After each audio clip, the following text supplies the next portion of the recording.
Warning: some contents may be disturbing. Viewer discretion is advised.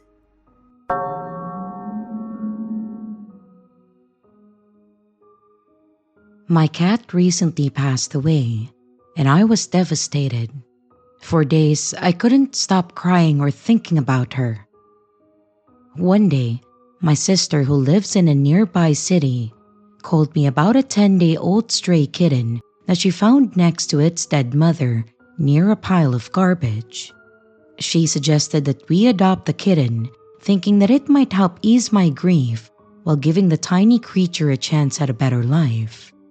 At first, I was uncomfortable with the idea. The pain of losing my cat was still fresh, and I had decided never to keep another cat again. My sister understood, but proposed a temporary solution. We could keep the kitten for a few days until she found it a new home. I reluctantly agreed, knowing that I couldn't let the poor thing starve to death. The only problem was that my sister lived 45 kilometers away in a hostel, and getting there wasn't easy. Driving my scooter on the highway was too dangerous, so I decided to take a local train. The journey would involve 5 stops, with my destination being Bilay Nagar, a small area within the city of Bilay. Local trains in my state are unreserved and often crowded, especially during morning and evening hours. So, to avoid the rush, I chose a noon train that departed at 12:30 p.m. I arrived at the station early, hoping to find a comfortable seat, and I was relieved to see that the train was moderately crowded. I settled into a seat next to a man traveling with his wife. As the train prepared to depart, a slim, bearded man with a large bag boarded and took the seat beside me. I silently hoped that he was a normal passenger, but unfortunately, my prayers went unanswered. I wasn't used to traveling alone, so I was already feeling uneasy. At first, everything seemed fine. To pass the time, I opened my phone and I began playing chess against a bot. And then, I overheard the bearded man's phone conversation. He said, "Yes, I got caught, but I'm out on bail now. I'll finish the job this time." My hands froze. Was I sitting next to a criminal? The man sitting across from me had also overheard the conversation and exchanged a nervous glance with me. His expression mirrored my own fear. I tried to ignore it, reasoning that the man was unlikely to harm me in a crowded train. But he kept making suspicious calls, casually discussing things that sounded straight out of a crime novel. At one point, he mentioned heading to Durg, the station after Bilay Nagar, for a court appearance. My unease grew when I noticed him openly staring at my phone. Not even trying to be discreet about it. I was too scared to confront him or move to another seat, fearing that he might react badly. After what felt like forever, he finally stopped taking calls and struck up a conversation. "This game takes a lot of brain, doesn't it?" he said, referring to the chess app. I smiled awkwardly and I looked away, praying that he wouldn't continue talking. And thankfully, he didn't. The rest of the journey was tense. He kept brushing his leg against mine and glancing at me with a piercing gaze. I tried my best to focus on my game and ignore him. And the entire time, I couldn't stop thinking about the worst possibilities. What if he followed me? What if he attacked me? Or worse, what if he raped me? The thoughts consumed me until the train finally reached Bilay Nagar. After I got off the train, I noticed him getting off as well. I was confused, but I decided not to dwell on it. Bilay Nagar is only about 5 kilometers from Durg, so I assumed that he might have business nearby. I stood on the platform, waiting for my sister to arrive. I called her, but she didn't pick up. I figured she was driving and decided to wait. And then, I saw the man again standing at a distance and staring directly at me. When he noticed that I had seen him, he walked away toward the front side of the station. Relieved, I called my sister again, and this time she answered. She told me that she was waiting at the back exit of the station. I hurried there, and I was relieved to find her. She handed me the kitten, which was so tiny that it fit in the palm of my hand. I placed it in a small basket that I had brought along. We decided to stay at the station until my return train at around 2:20 p.m. I told my sister about the creepy man, but she just laughed it off, saying that he was probably just trying to scare me. Her reaction irritated me, but I just let it go. But then, I saw him again, this time on the walking bridge heading toward the back exit. I pointed him out to my sister, who dismissed it as a coincidence, and I tried to do the same, thinking that he might have gotten off at the wrong station and was waiting for the next train to Derg. When my train arrived, I said goodbye to my sister and I boarded with a kitten.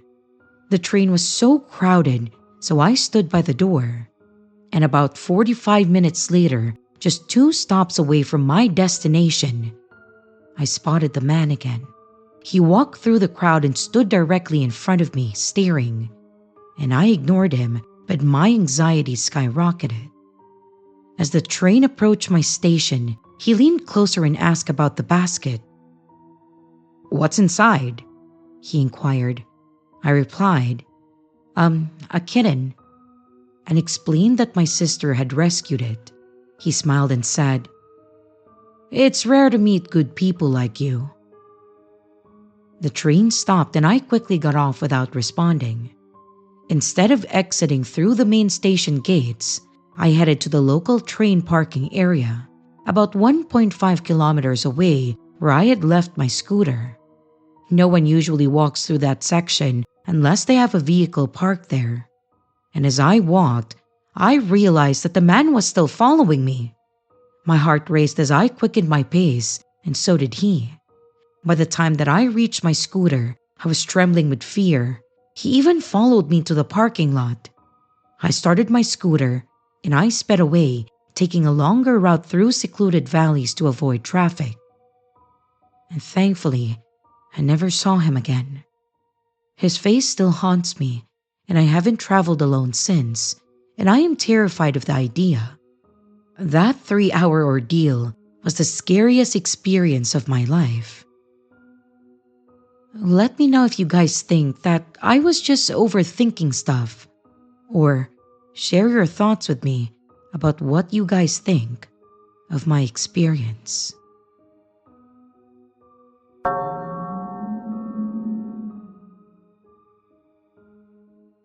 I had always considered myself a pretty ordinary person, living a quiet life in a small town with my boyfriend Jason.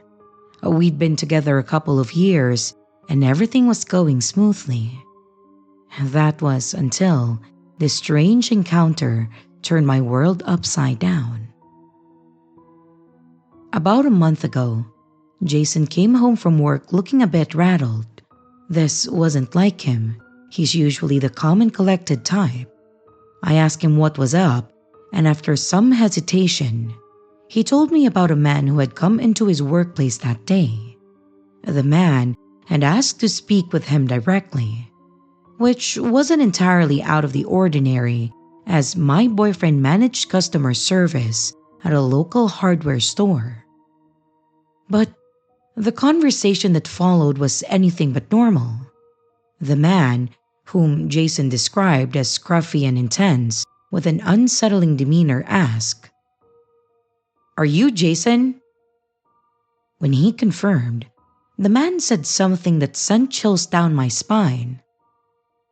"Huh, I just wanted to meet the guy who's with the girl that I proposed to." Jason, thinking that it must be a mistake, asked who he was talking about. And then the man gave my full name. I was floored. Jason, trying to keep things polite, asked for the guy's name so he could tell me who stopped by. Instead, the man just stared at him with a death glare before turning and walking away without another word. As my partner recounted this to me, I could tell that it left him shaken. He's not easily intimidated, but something about the encounter had disturbed him deeply. My immediate reaction was confusion. As far as I knew, there was no one who could have possibly fit that description in my life. I've only had one person ever propose to me, and Jason had met him before. It was just a brief high school romance that ended amicably, and I didn't recognize the man from his description. Over the next few days, I racked my brain trying to think of anyone who remotely fits the scenario. I thought through friends of friends, old classmates, even acquaintances from social gatherings. But nothing and no one really clicked to me. Jason assured me none of these people matched the man he saw. Just as I was starting to chalk it up to someone with a bizarre mix-up, I noticed something unsettling. My dance bag was missing from my car. Now, that might not sound like a big deal, but the thing is, I only ever leave my car unlocked at home. It's an unspoken rule in our quiet neighborhood. Everyone knows everyone, and thefts are rare. Besides, my car had much more valuable items than a bag of worn-out shoes and leotards. Why would someone steal that? I tried to reason with myself. Maybe I'd accidentally left the car unlocked somewhere else. But it didn't add up, and a knot of unease began to twist in my stomach. Was it possible that the man from Jason's work had something to do with this? As days turned into weeks, my anxiety grew, and I started noticing small strange occurrences around our house. Objects slightly out of place, the feeling of being watched, odd sounds at night. And I mentioned it to Jason, who agreed that we should be more vigilant. We started double-checking locks and keeping a lookout for any unusual activity. One evening, as we were getting ready to head out for a dinner date, I glimpsed a shadowy figure standing just beyond the circle of light cast by our porch lamp. My heart skipped a beat. I nudged Jason, who instantly turned to see, but by the time that he looked, the figure was gone.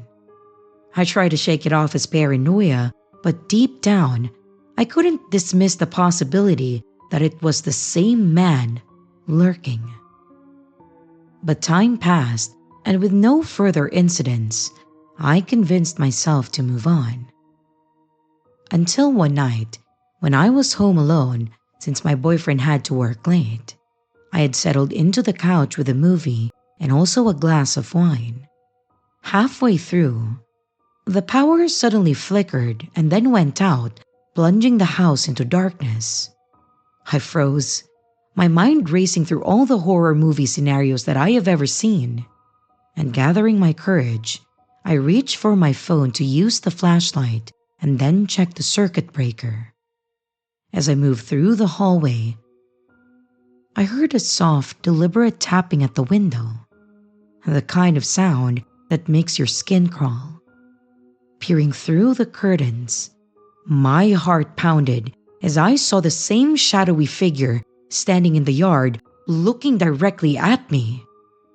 Panic surged through me, and I called Jason immediately, my voice shaking as I explained what was happening. He promised to drive back as fast as he could, and then told me to hang up and call the police. It felt like an eternity before I saw the familiar flash of the police lights. Jason also arrived shortly after, and together they scanned the yard. But the figure was gone, leaving only footprints in the soft soil. The police took a report and promised to patrol the area more frequently, but I could see in their eyes that they thought that it might just be nerves or an overactive imagination. But seriously? Imagination my ass, there were footprints. I wish I could say that that was the end and that the presence of the police scared them off, but it wasn't. Though we never saw the shadowy figure again, I continued to receive mysterious unsigned notes on my doorstep. They were filled with cryptic messages about knowing me and wanting to talk, sometimes even referring to the proposal that never happened. The notes were chilling, as if it was written by someone who knew my life intimately. I tried to contact the police again, but they said that the notes were not enough as proof or help to find whoever was doing this. It was just so unbearable that I finally ended up begging my boyfriend to move places. And we did find a new place in a different part of town, hoping that distance would finally sever whatever connection the stranger thought he had with me. And since moving, the incidents have stopped and life has returned to a semblance of normalcy. I'm not sure what happened, if they lost interest, if they couldn't find me, if it was a neighbor or something. I'm just glad that it stopped. So to the stranger who disrupted my peace and left me questioning my safety, let's never meet again.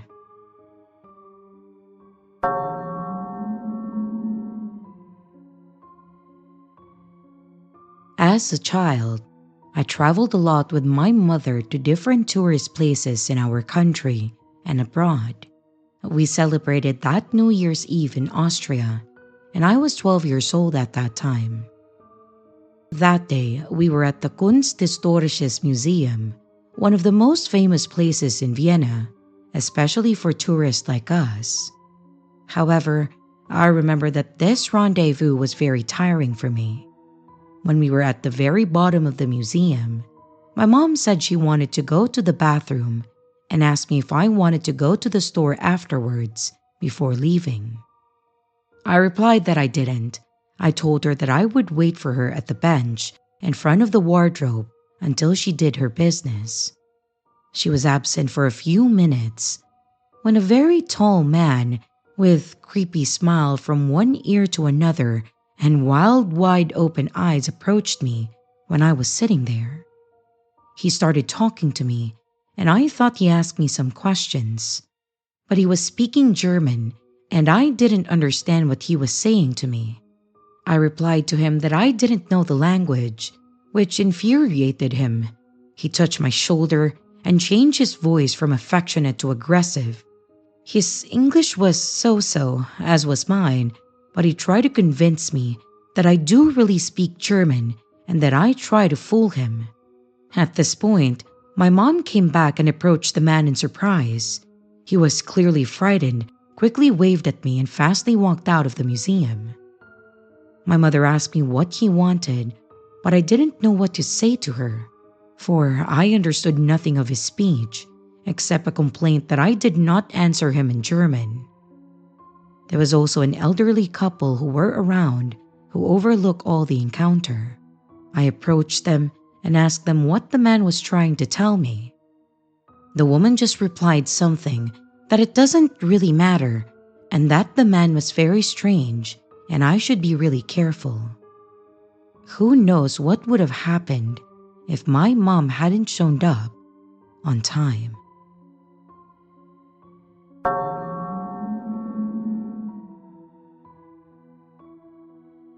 I have always been a huge fan of anime and manga. Growing up in the Midwest, where not many people shared my passion.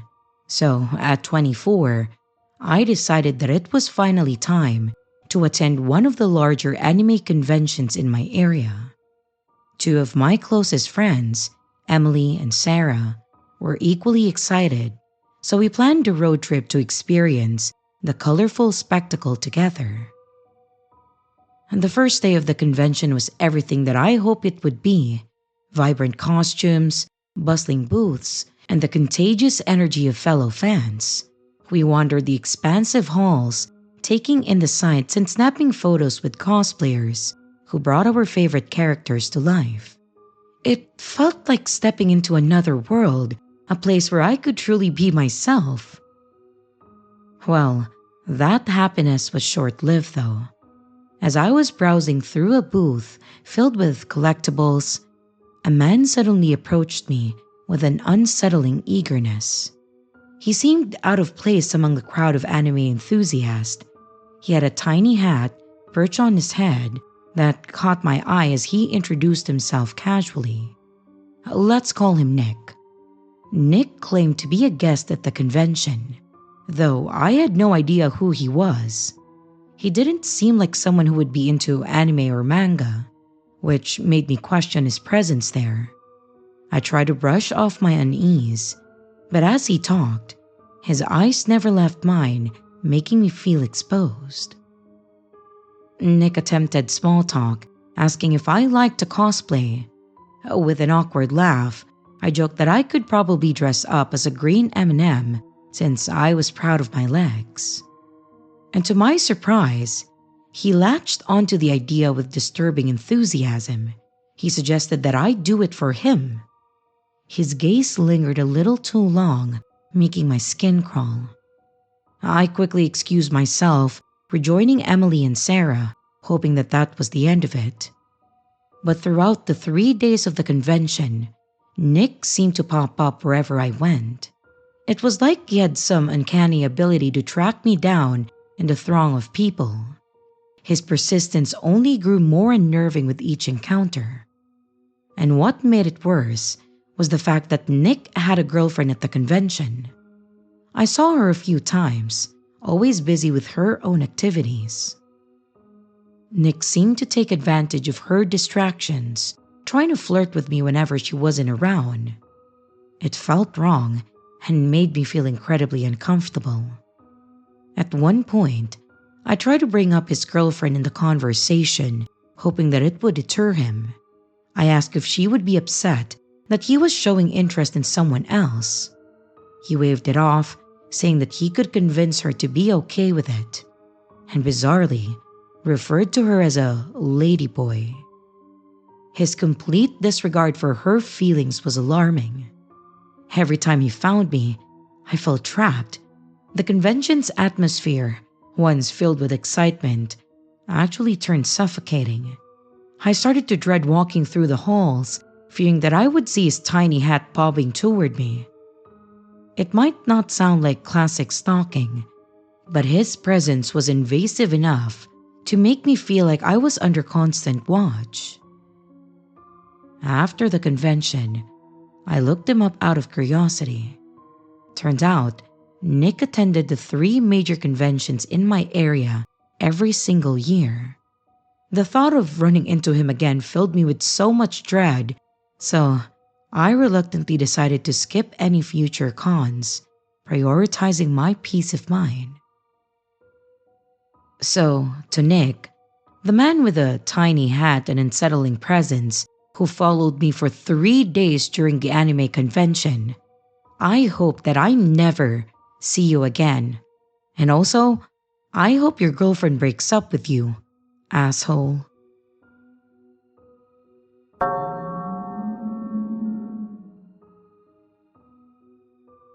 It started innocently enough, or so I thought. About a year ago, I was added by a username on Snapchat that seemed vaguely familiar. You know how it is. Sometimes you see a name and can't quite place it, but it still rings a bell. So, being the curious person that I am, I accepted the request. A week went by without any interaction, which was pretty normal. But then one day, I received a message from this account. My curiosity turned to shock when I opened it and a full-on explicit photo stared back at me. Grossed out and angry, I immediately blocked the account, and I thought that that would be the end of it, and I couldn't have been more wrong. Just a few days later, I received another friend request from another username on Snapchat, this time a girl's name. I hesitated, but curiosity got the better of me once again. I accepted the request, only to be met with a long chatty message claiming to be from someone who attended my school. They said that they were too shy to approach me in person. Now, I'm currently in a rigorous master's program in biomedical science at a private school, And trust me, no one there has time for childish games, so I was skeptical. I questioned if this was the same person who had sent the earlier obnoxious photo. They admitted it, chalking their behavior up to being drunk and high. I wasn't exactly in a forgiving mood, especially when they immediately shifted gears and started trying to initiate sexting. Enough was enough. I told them to leave me alone, and I blocked them once more. But it didn't stop there. Over the following weeks, the harassment escalated. I noticed they were stalking my social media too. They sent messages detailing outfits that I'd worn recently, and I realized with discomfort that these were not details visible in any photos online. They were either watching me in person or had access to someone who was. And then the screenshots started. Photos from my Instagram, stories from my sister's profile, all saved and sent back to me through various new fake accounts. It was beyond creepy. They even started reaching out to people that I knew, dragging them into this bizarre twisted game. The relentless barrage of new accounts in Snapchat, Instagram, even a Facebook request was exhausting. I was starting to feel paranoid, jumping at shadows and suspicious of everyone around me. In a small, closely knit school environment, it was easy to feel claustrophobic. Each time I blocked one account, another would appear. I reported them all, but those platforms seemed powerless to stop the pervasive harassment. My mind spiraled with questions. Was it someone from my classes? Or a stranger who'd seen me on campus? The idea that I could unknowingly be interacting with this person in real life was terrifying. I tried seeking advice. I reached out to friends, scoured online forums, and even considered hiring a private investigator. But without any concrete information or a consistent username, it felt like searching for a ghost. I became more vigilant in my daily routines, scanning each room for familiar faces, watching for anyone who seemed overly interested. Yet no one stood out, and that was the most unsettling part. The breaking point came one night while studying late at the library. Lost in my notes, I glanced at my phone to find a new message from yet another unfamiliar account. This time, it was a photo of me sitting at my desk, taken just moments before. My blood ran cold, my heart was pounding, and I gathered my things and then left the library. I was scanning the room for anyone who seemed out of place. The ride home was a blur of anxiety and fear. I had no idea who was following me or how they always seemed to know where I was. At home, I called my sister, and I confided in her the extent of the stalker's behavior. She urged me to go to the police, something that I had been really hesitant to do so, because I was thinking that it might blow over. But the fear had become too real and too tangible, so I took her advice and I went to the police. They were sympathetic, but they were honest about their limited ability to track online harassment. Still, they promised to increase patrols around the campus in my neighborhood. It was a little comfort, but at least I wasn't alone anymore. I decided to take matters into my own hands, so I reached out to a cybersecurity expert for help. They advised tightening my privacy settings, limiting what I shared online, and gave me tools to trace any future messages. And with their help, I began painstakingly process locking down my digital footprint. The messages and fake accounts eventually dwindled, but the unease remained since I had no idea who the person was. I had to be vigilant. I was constantly questioning the motives of those around me, and I changed my routines often. I never stuck to patterns, and I always made sure that someone knew where I was. Months passed, and the stalker slowly receded. I really never discovered who my stalker was, and the mystery lingered like an unsolved puzzle. And to this day, I remain cautious in my online interactions, and to the anonymous phantom who tried to disrupt my life, I hope we never meet. Let's keep it that way.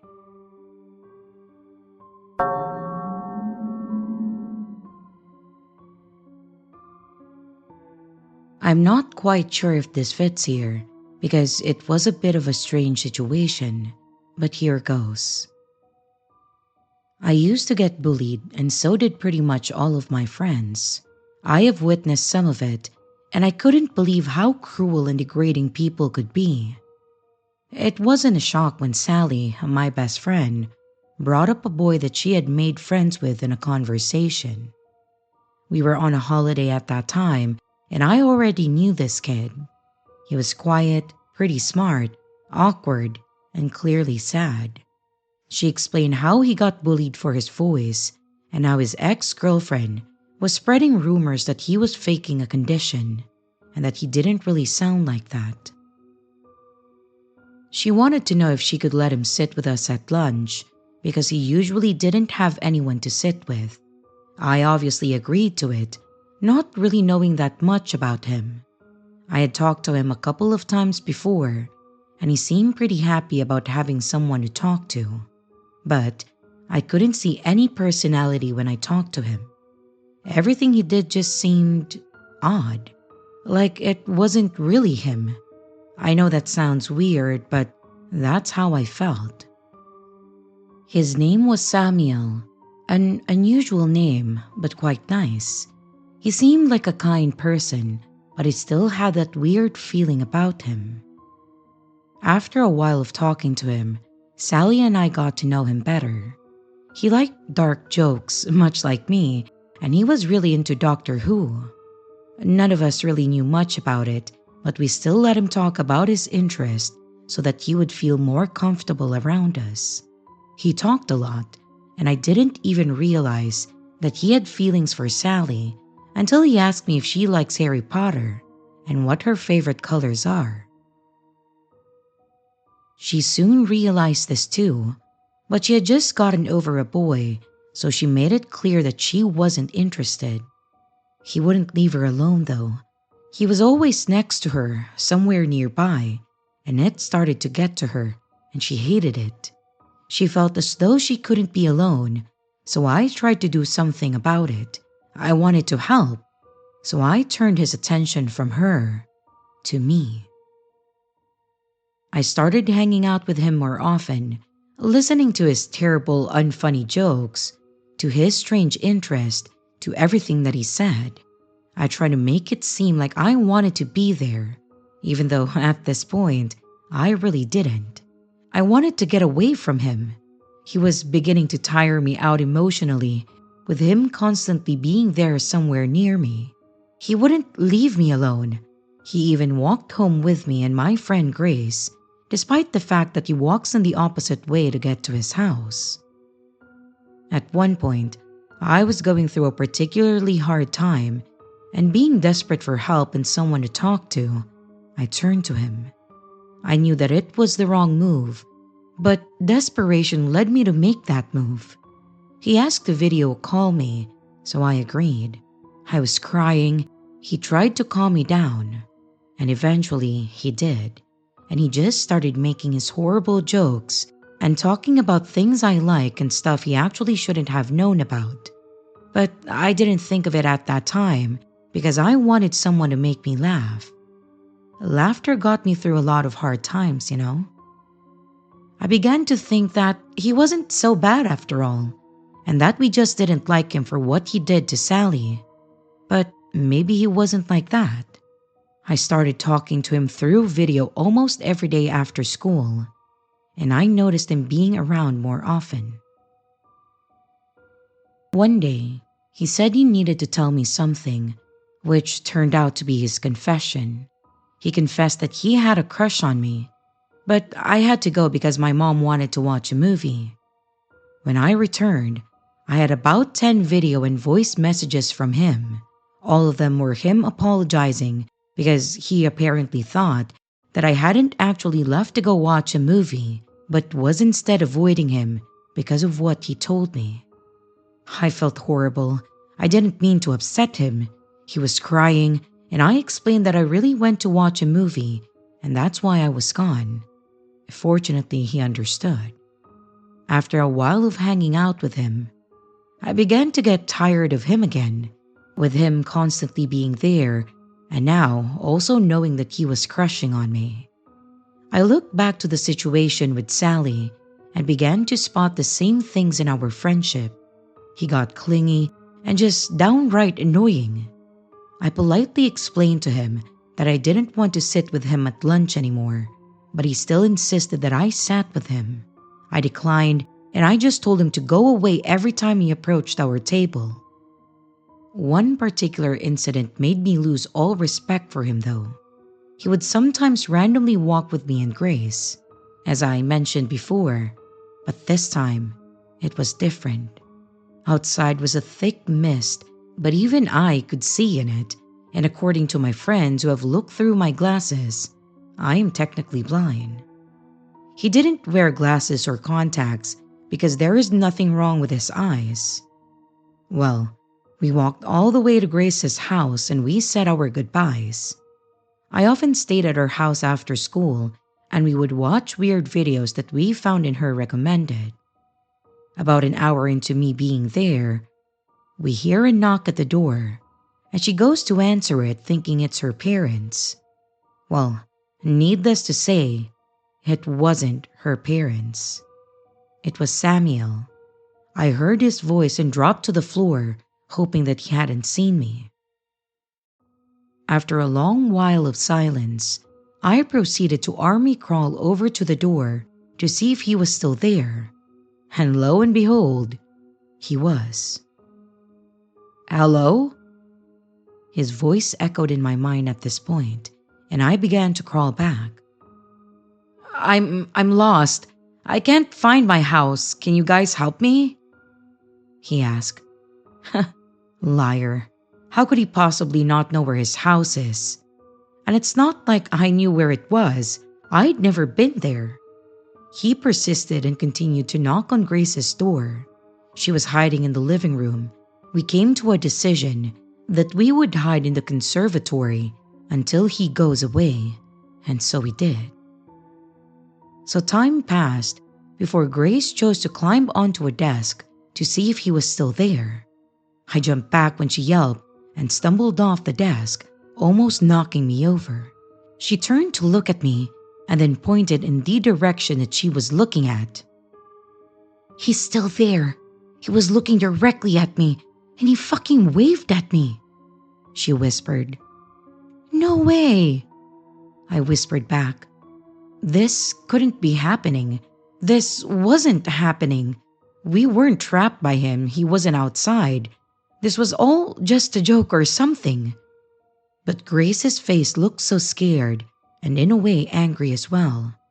I awkwardly got my stuff and I told her that I was going to head out to get him the hell away from her house. She reluctantly agreed and I left with him.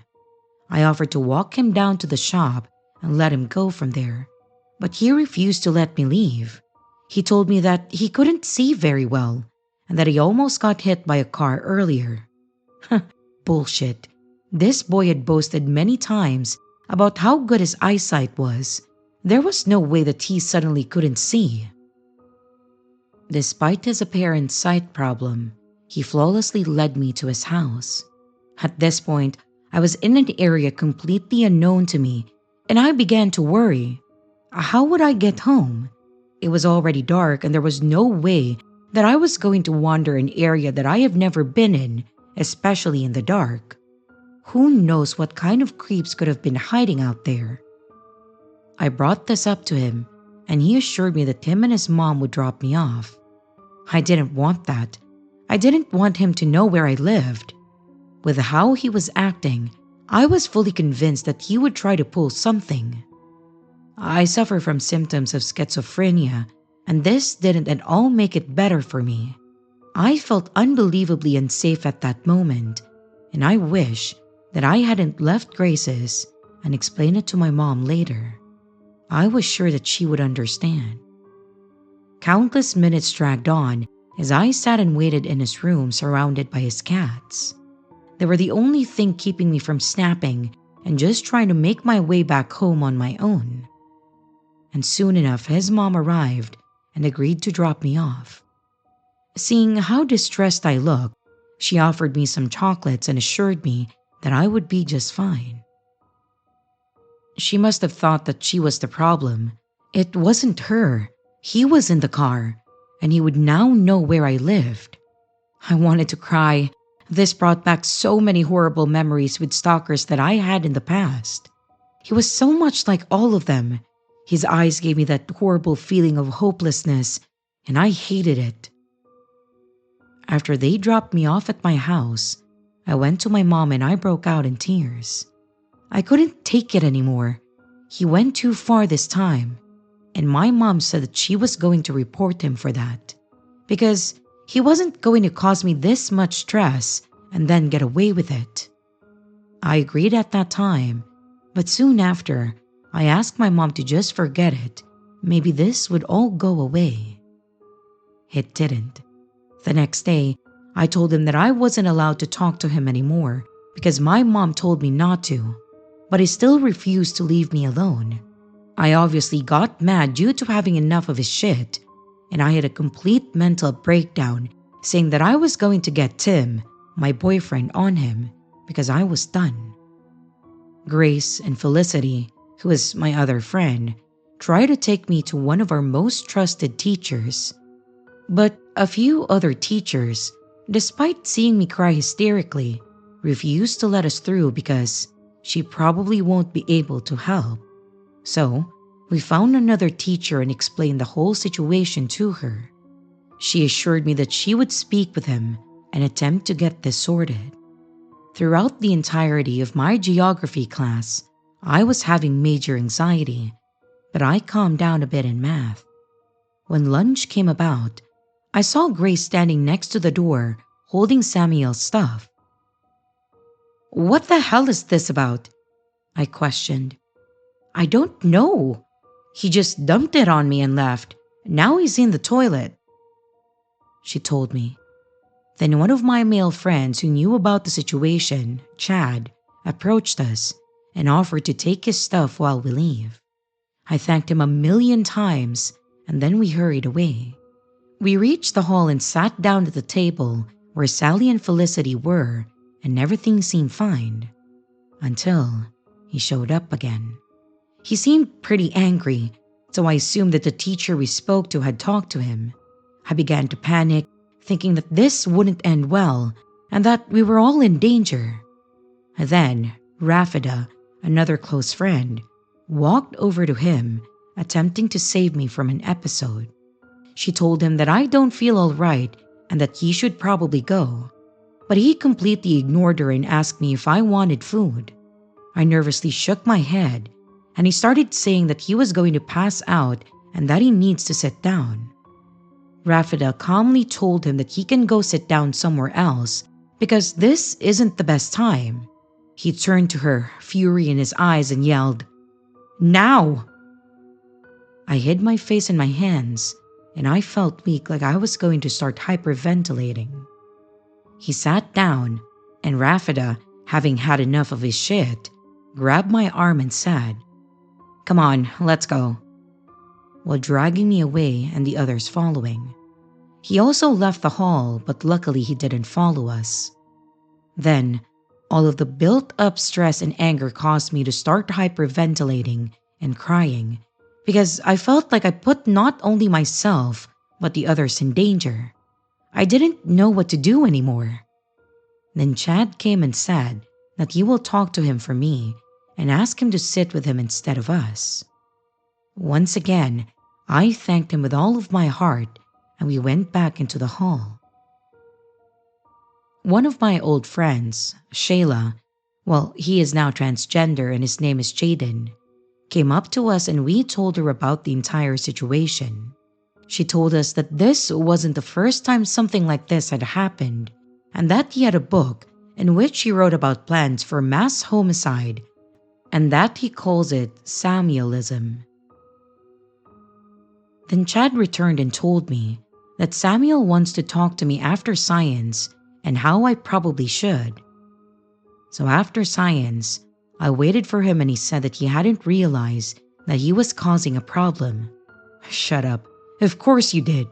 How can you be so damn oblivious to your own actions? He then proceeded to tell me how bad his day was, and I ended up having to walk him to the office. I told Tim about it, and he said that he would meet me after school on Wednesday and sort it out if he doesn't stop, and I was very thankful of this. I just wanted Samuel out of my life. He still wouldn't leave me alone after all of that.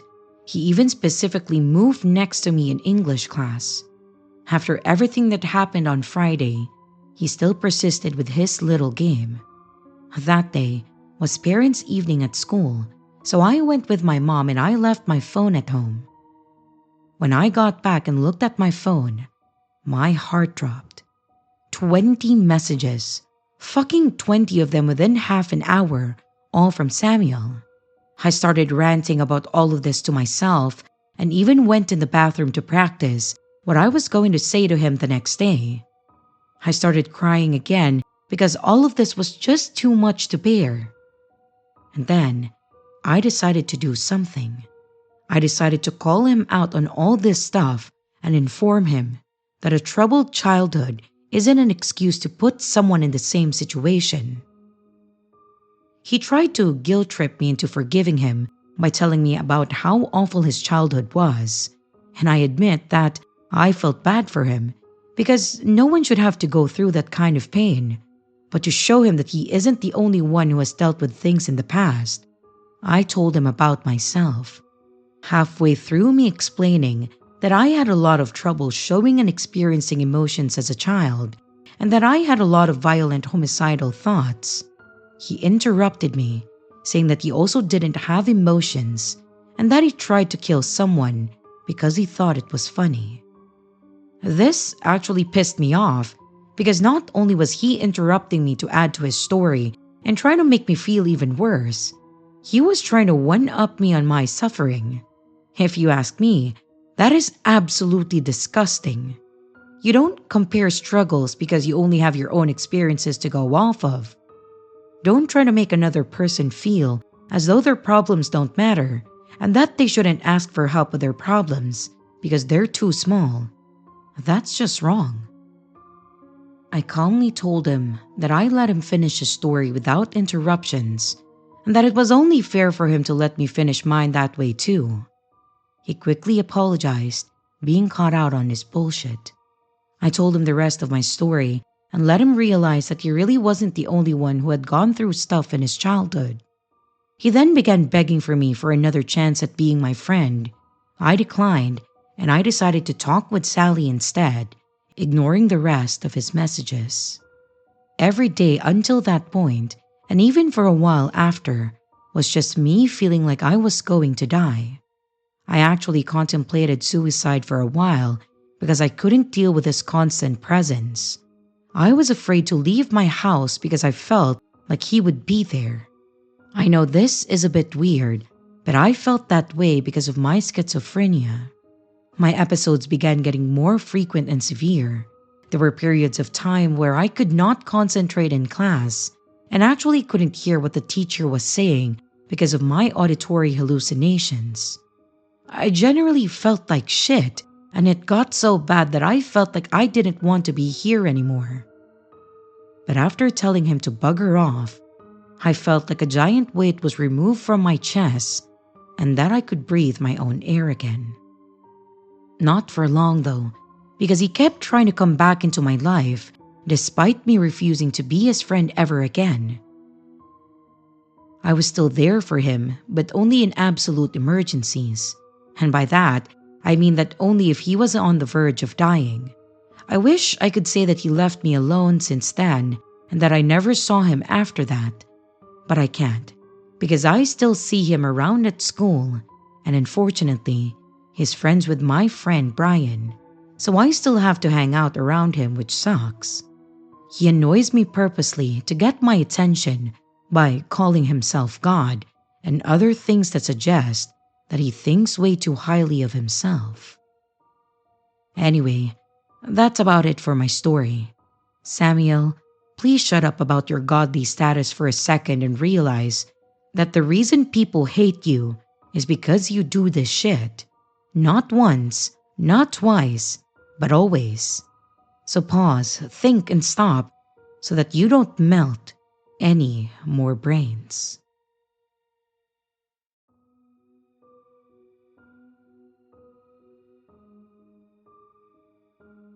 And here's the riddle for this video.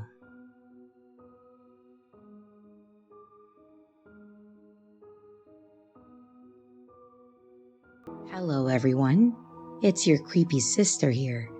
Thank you so much for watching the video. I really appreciate it. I would also like to give some extra love to my Patreon members, my channel members, and also my tippers. Thank you so much. If you would like to extend a little bit more support for the channel, don't forget to leave a like and a comment down below. If you would like to become a Patreon member, a channel member, a tipper, or even to buy merch, check out the links in the description below. Again, thank you. And I hope you stay scared because your fear feeds me.